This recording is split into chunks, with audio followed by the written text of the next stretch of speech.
এই কটকটা গরমের মধ্যে মেঘে ঢাকা পাহাড়, কুয়াশায় ঢাকা ওয়েদার, আহা শান্তি শান্তি। কি এই গরমে এরকম মজা নেবে? তো শুভ সকাল বন্ধুগণ, সকাল সকাল বাইরে পড়ছি মেঘে ঢাকা সেই ওয়েদারে যাওয়ার জন্য।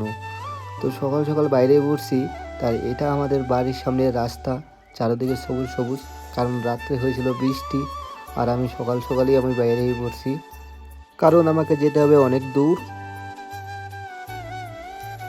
এখান থেকে যেতে হবে আমাকে কুচবিহার, তার জন্য আমি টোটো বা বাস টাসের জন্য দাঁড়িয়ে আছি। আর আমি পৌঁছে গেছি কিন্তু কুচবিহার, আর কুচবিহার থেকে পৌঁছে গেছি আমি শিলিগুড়ি। শিলিগুড়ি পৌঁছেই দেখি কি দুনিয়ার বৃষ্টি বৃষ্টি পড়ছে, আমি কিন্তু ছোটো গাড়িতে চড়ে পড়ছি। আর সেই বৃষ্টি ভেজা ওয়েদার দেখতে দেখতে দেখতে দেখতে পৌঁছে গেছি সেই শুকনা এসে দেখি ও ওটা কি মেঘে ঢাকা পাহাড়।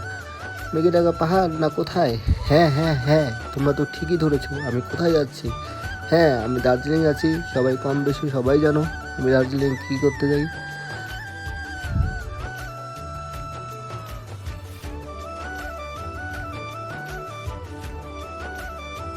তারপরেই কিন্তু আমরা রোহিণী পার করে একটা কিন্তু হোটেলে দাঁড়াই, আর সেখানটায় কিছু খাওয়া দাওয়া করে নিই।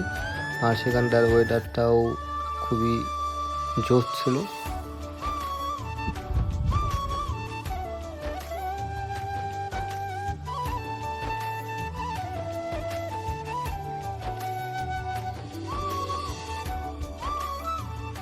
আর সেখান থেকেই পৌঁছে যাই আমরা কার্শিয়াং।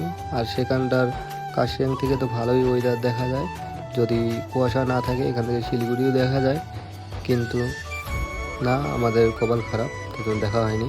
আর তারপরে আমরা চলে আসি বাইরে। আর এইদিকে তো সেই টয় ট্রেনের রেল লাইন আবার দেখা যাচ্ছে। আর তারপর পৌঁছে যাই আমরা দার্জিলিং রেল স্টেশন। সেখান থেকে আমরা চলে যাই মেল রোড। মেল রোডে যে দিয়ে সেখানটায় বৃষ্টি হয়েছিল, তার জন্য তো রাস্তাঘাট ভিজে একদম একাকার হয়ে গেছে। সেই বৃষ্টি ভেজা পায়ে পায়ে চলে যাই আমরা দার্জিলিং মেলে। আর মেলে যেয়ে দেখি কি বাহ, কি সুন্দর ঝড় এসেছে, কিন্তু কারো বউ কোলে এসে পড়েনি, কারণ আমি ছিলাম না। কিন্তু কী হবে, আমার দরকারও নেই।